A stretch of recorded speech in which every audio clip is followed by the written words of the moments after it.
पिछले सत्र में हमने भगवान का अवतार क्यों होता है, कैसे होता है, किस प्रयोजन से होता है, इस पर चर्चा करी थी। भगवान के अवतार से और क्या सीखना है हमको, ये इस सत्र में हम चर्चा करेंगे। भगवान ने हमको बताया है कि कर्म, अकर्म और विकर्म के बारे में ज्ञान दिया है। प्रायः बोलने वाली भाषा में अकर्म का अर्थ कर्म ना करना ही है, परंतु ऐसा नहीं है।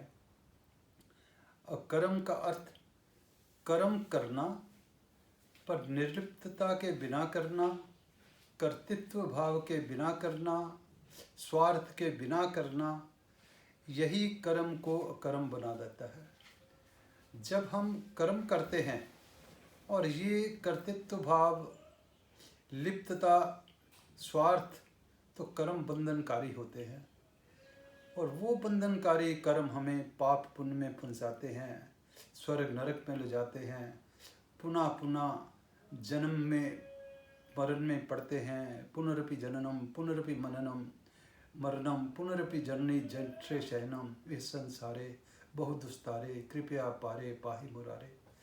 तो इस संसार के जन्म मृत्यु के बंधन से हटने का कारण जो भगवान ने भी बताया है कि हम कर्म ऐसे करें कि वो अकर्म हो जाए, वो पाप पुण्य को जनरेट ना करें।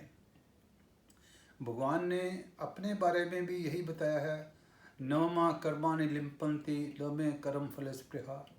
जो मैं कर्म करता हूँ मेरी किसी में भी कोई इच्छा भी नहीं है, कोई लिप्तता भी नहीं है। चाहे भगवान ने ये भी कहते हैं कि चातुर्वर्ण मया सृष्टम गुण कर्म विभागशा, ये चारों वर्ण मैंने ही बनाए हैं, परंतु फिर भी मेरे को अकर्ता ही समझ, मैं इसका कर्ता नहीं बनता। तो मनुष्य को भी यही शिक्षा दी है कि कर्म करो, संसार के लिए करो, अपने लिए नहीं करो। प्रकृति ने ये आपको शरीर दिया है, प्रकृति का संसार है, तो शरीर में जो चेतन वाला पार्ट है वो भगवान की तरफ ही रखते हुए जो शरीर आपका काम कर रहा है इसको करने दो, ये संसार की सेवा में लगा रहे। तो वो कर्म जिसमें आपका कर्तव्य नहीं, अहमता नहीं, ममता नहीं, वो आपको बांधेगा नहीं, यही भगवान ने बताया है। तो यही हमको जो कर्म अकर्म करने का ही प्रयास करना है कि ताकि ये बंधनकारी ना हो, हमें जन्म मृत्यु के बंधन से छुटकारा मिले। अगर हम कर्म करते हैं स्वार्थ से और लोभ से, लालच से, तो वो कर्म भी विकर्म हो जाता है, शास्त्र विहित हो जाता है, शास्त्र के विरुद्ध हो जाता है। जब शास्त्र के विरुद्ध होने से हमको वो घोर नरकों में ले जाने वाला होता है। तो भगवान ने अपने माध्यम से हमको यही ज्ञान दिया है। भगवान ने ये भी कहा है कि हमारे जो कर्म हैं ये यज्ञार्थ होने चाहिए। इसी चैप्टर में भगवान ने हमको बताया है कि 12 तरीके के यज्ञ हैं, अर्थात बताने का प्रयास तो यही है कि कोई भी कर्म करें, हमारा सारा जीवन ही यज्ञमय होना चाहिए। जैसे अगर हम जो भी कर्म कर रहे हैं, अगर हम देवी देवता की पूजा भी कर रहे हैं तो अपने स्वार्थ के लिए नहीं, भगवान के प्रति अर्पित करके ही पूजा करनी है। अगर हम ब्रह्म की कर रहे हैं तो हमको ब्रह्म के साथ अभिन्न होना ही है। और अगर हम अपने इंद्रिय हैं तो इंद्रियों को संयमित कर रहे हैं। अगर हम एकांत में बैठे हैं तो हमारी इंद्रियों के अंदर इधर दुनिया का ध्यान नहीं आना चाहिए। अगर इंद्रियां विषयों में भी लिप्त हैं तो विषयों के अंदर उसे फर्दर लिप्त नहीं होना। अगर विषयों का उपयोग करा, उपभोग करा, तो उसके बाद में उसमें रस नहीं होना चाहिए। उसको विषय के उपभोग के बाद में हमको उसका कोई भी ध्यान नहीं होना चाहिए। अगर हम सारी इंद्रियों को संयमित करके अगर हम ध्यान लगाते हैं, भगवान की तरफ ले जाते हैं, तो वो भी यज्ञ है। हमें किसी चीज़ का ध्यान नहीं होना चाहिए। जो जो वस्तु भी हमें, द्रव्य भी संसार से मिला है, तो द्रव्य भी हमें संसार के कार्य में लगाना चाहिए। स्वाध्याय अगर हम करते हैं, रामायण गीता या और भी अध्ययन करते हैं, वो भी हमें समाज के कार्य में लगाना चाहिए। तप भी यज्ञ हो जाएगा। तप का अर्थात यह है कि जो हमें कर्तव्य है करने के लिए मिला हुआ है, वो कर्तव्य करने में जितनी मर्जी डिफ़िकल्टीज आएँ, वो कर्तव्य हम करते रहें, इसी को तप है। हाँ, दूसरा अगर एकादशी का व्रत कोई रखता है, कोई तीर्थ में जाता है, तपस्या करता है, वो भी तप ही है। परंतु गीता में अगर हम कर्तव्य निभाने में किसी तरीके के भी कष्ट को सहते रहेंगे तो वो भी तप है। योग यज्ञ भी इसमें कहा है। योग यज्ञ भी कोई भी कर्म करें, हमारा उसमें सुख दुख में, हानि लाभ में हम बराबर रहें। तो इस तरीके से हमें ये भी भगवान ने बताया कि हमारा यज्ञ इवन प्राण, अपान और सांस लेना भी एक तरह का यज्ञ है। सांस लेने के बाद में हमने रोक लेना पूरक, वो भी प्राण में अपान भी यज्ञ है, अपान में प्राण भी यज्ञ है। और इसके अलावा भी हमें जो अपना प्रत्याहार युक्त खाना वगैरह जो भी हम आहार है अपना, वो भी एक नियमित तौर पे करते रहना, और उससे भी जो हमारे पावर जनरेट होती है तो वो भी संसार के कार्य के लगाना। इस तरह भगवान ने लगभग इसमें 12 यज्ञ बताए हैं जो हमें करते रहना है। और इसके अलावा भी भगवान ने अर्थ इसका यही हम बताने का कि कोई भी हमारा कार्य हो जीवन का, वो यज्ञ की तरह ही होना चाहिए। ये अगर हमें ज्ञान हो जाएगा तो हमारे को बंधनकारी नहीं होंगे कर्म करते हुए भी। राजा जनक भी हुए, वो भी कर्म करते हुए उनके लिए बंधनकारी यज्ञ नहीं, कर्म नहीं थे। ऐसे ही जो भी अगर राजा भी हो, पर हाँ अगर हम बंधनकारी करते हैं, अपने स्वार्थ के लिए करते हैं, जैसे त्वष्टा ने यज्ञ करा था ऋषियों को बुला करके कि मेरे घर में ऐसा पुत्र हो कि जो इंद्र को मार दे, परंतु जब वो ऋषियों के उच्चारण में इंद्रिय शत्रु ये जब कुछ विसर्गा का फर्क पड़ गया तो उसका अर्थ ये निकल आया कि मेरा जो पुत्र है वो इंद्र के द्वारा मारा जाए।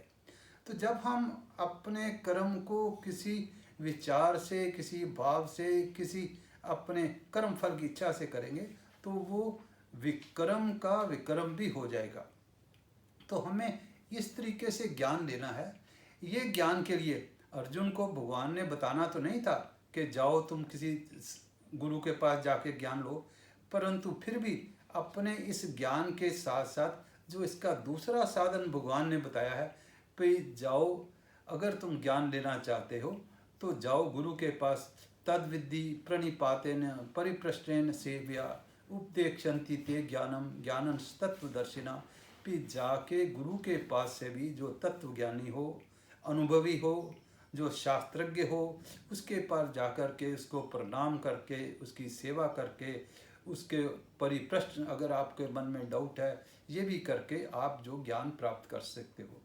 ये ज्ञान, ये अगर आध्यात्मिक ज्ञान का ये तरीका है तो संसारिक ज्ञान का भी यही तरीका है कि हम जहाँ भी जाएं अपने गुरु को नमस्कार करें और सेंस कंट्रोल रखें, गुरु पे श्रद्धा रखें, गुरु पे विश्वास रखें, गुरु की सेवा करें। करने से चाहे संसारिक ज्ञान है चाहे आध्यात्मिक ज्ञान है, वे टू नॉलेज यही है। हाँ, जब गुरु के पास जाके भगवान ये कहते हैं कि वो जो ज्ञान प्राप्त हो जाता है वो तत्व ज्ञान की प्राप्ति होगी। तत्व ज्ञान प्राप्त होने के बाद और किसी तरीके का भी ज्ञान की कोई भी आवश्यकता नहीं रहती है। तो उस ज्ञान से जन्म मरण के बंधन से मुक्त हो जाता है। परंतु अर्जुन को समझाने के लिए भगवान का यही पर्पस था कि ये जो ज्ञान है, इस ज्ञान से उत्तम कोई नहीं है, परंतु ये ज्ञान तुम्हें युद्ध के मैदान में युद्ध करते हुए भी, अर्थात अपने कर्म को करते हुए भी, चाहे कोई ऑफिस में है, चाहे कोई फैक्ट्री में है, चाहे युद्ध के मैदान में है, यही ज्ञान उसको निर्लिप्तता से, स्वार्थ के भाव के बिना करते हुए यही ज्ञान प्राप्त उसको वहाँ भी हो जाएगा। तो इसलिए हमें ये जो ज्ञान, जैसा भी ज्ञान हमको जो होना है, चाहे कार्य करते करते, चाहे गुरु के पास जा कर के, ये चाहे अर्जुन को ये कहा कि बड़े से बड़ा भी एक पापी है, सारी दुनिया में सबसे बड़ा पापी भी है, तो भी ये जो ज्ञान है उसके सारे के सारे पापों को भस्म कर देगा। तो ज्ञान का जो भस्म, ज्ञान के द्वारा जितने हमारे कर्म करे हुए भस्म हो जाते हैं और हमारा जो है कल्याण हो जाता है। हाँ, पर इसमें ये है कि इसको श्रद्धा के साथ ही करना है। श्रद्धा के बिना करा हुआ ज्ञान, उसकी कोई जो है यूटिलिटी नहीं है, उसका हमारा पूरा कर भी नहीं पाएंगे। अश्रद्धा से कभी हमको सक्सेस नहीं मिल सकती, चाहे हम अपना रोज का कर्म ही करें, चाहे हम गुरु के पास जाकर ही करें। तो इस तरह जो हमको ज्ञान प्राप्त हो जाता है, उस ज्ञान से हमारे सारे संशय निवृत्त हो जाते हैं और हमें जो है भगवान की प्राप्ति हो जाती है। तो इस अध्याय में हमने यही सीखा है कि भगवान का अवतार क्यों, किस प्रयोजन से, किस लिए, भगवान अपने कर्म के द्वारा हमें क्या बताते हैं कि कर्म कैसे करने चाहिए, कर्म हमारे कर्म हों, हमें कैसे करें कि कर्म विकर्म ना हो जाएं और हमारी सारी जो लाइफ है सारी यज्ञमय हो। इसलिए भगवान ने 12 यज्ञ भी बताए हैं। और ज्ञान लेने के लिए गुरु के पास जाकर के क्या प्रक्रिया लेनी है, क्योंकि ज्ञान जो है लिया जा सकता है, दिया नहीं जा सकता। गुरु आपको ज्ञान दे नहीं सकता जब तक आपकी लेने की इच्छा ना हो। तो ज्ञान कैसे लेना है और फिर उसको अप्लाई कैसे करना है। अप्लाई ऐसे करना है कि हमारा सारा जीवन यज्ञमय हो। हम अपने कर्म धर्म के हिसाब से, अपने वर्ण आश्रम के हिसाब से, परिस्थिति के हिसाब से करते रहें।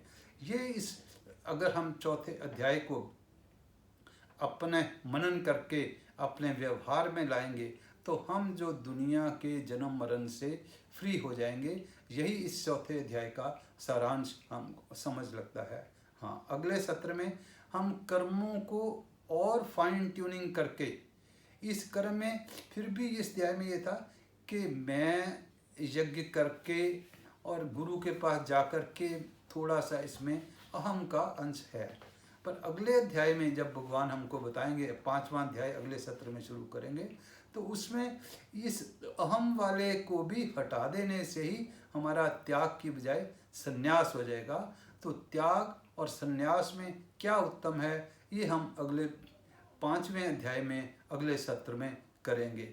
ओम सर्वे भवन्तु सुखिनः, सर्वे सन्तु निरामया, सर्वे भद्राणि पश्यन्तु, मा कश्चित् दुःखभाग् भवेत्।